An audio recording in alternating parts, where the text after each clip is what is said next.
A very pleasant evening to all sons and daughters of Yoruba land all over the world, wherever we may be.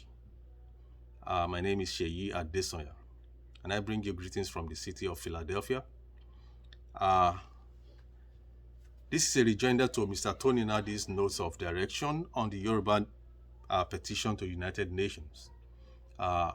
In a statement released by NINAS today, 16th of March, 2022, I had the opportunity of listening to a Facebook program aired by Oduduwa TV Radio today, 16th March 2022. However, for want of time and of course for some obvious reasons, I had to log out. Let me say that I wasn't too disappointed at the disposition of Mr. Nandi. It was as usual expected of him to be arrogant, disrespectful, and intolerant of other views and opinions, putting on Solomon's garment of Mr. Noah. Let me clearly state that whereas there is freedom of association and expression of views and opinions, which I believe Mr. Nandi should know, but denies in his characteristic tyrannical attitude. We the Yorubas, however, under the able leadership of our indefatigable leader, Professor Banji Akintoye, having perused and critically analyzed the end point of NINA's process, which is a new constitutional order, and in our own wisdom, have chosen to tread other paths towards our self-determination. According to Mr. Nandi, in his press statement released today, and I quote an excerpt from it, "Every step taken by any of the components, as any of the NINA's components, in repudiation of the Union of Nigeria or its constitution will be welcomed, and this will include petitions to the UN or any of its organs. One therefore wonders why he is vehemently fighting tooth and nail against our process of getting 5 million signatories for our petition, which he claims to believe in.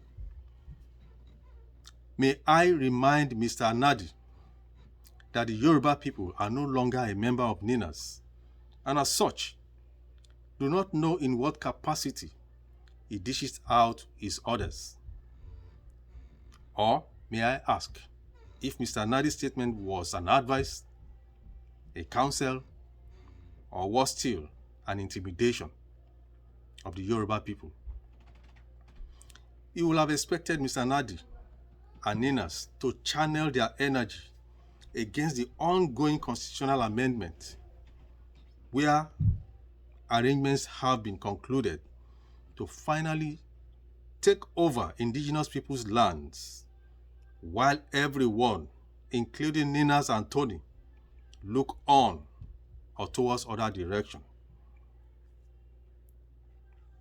Rather than channel their energy towards the process which we have decided to take towards our self-determination. Is it not questionable that Mr. Nandi continues to vent his anger on our chosen path while attempting to lord himself over more than 50 million Yorubas? No thanks to gullible Yorubas who continue to give him patronage, seeing him as their only Solomon and their Messiah, while these elements think less of their revered and cerebral leaders. Enough is enough. Have we also paused to wonder why it is only Western Yoruba online media that patronizes Tony Nandi? This is a food for thought.